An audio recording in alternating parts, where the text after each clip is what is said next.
Yan, may nilaga tayo. Ang ating gulay ay ito lang. Pitsay. Sariling tanim. Pinarvest na natin, no? Last harvest. Ito lang yan sa ating paso. Pinaso na pitsay.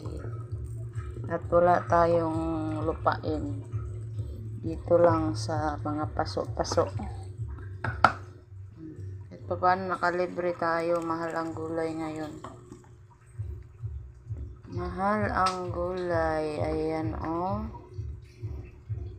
pork chop na nilaga.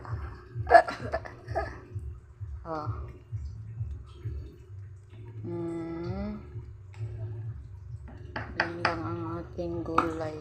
Iisa.